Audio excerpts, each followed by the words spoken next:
माझं नाव साक्षी संतोष बिले. मी इयत्ता 9वीमध्ये शिकते. आपण पाहतो की आपल्या सर्वांसमोर एक खूप मोठी समस्या म्हणजे की अवकाळी पावसामुळे गृहिणी, नोकरी करणाऱ्या स्त्रिया, शेतकरी वर्ग आणि ओपन स्पेसमध्ये होणारे कार्यक्रम या सर्वांनी अशा समस्यामधून बाहेर पडावे लागते.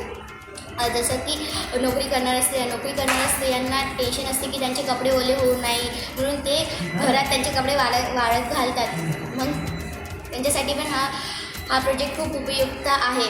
आणि ओपन स्पेसमध्ये होणारे कार्यक्रम म्हणजे की रिसेप्शन किंवा असं दुसरे काही कार्यक्रम असतात, ते तिथे जेवणाचं किंवा काही असं ठेवलेलं असते, तर पाऊस आला तर मग ते नासडी होते त्यांच्या जेवणाची.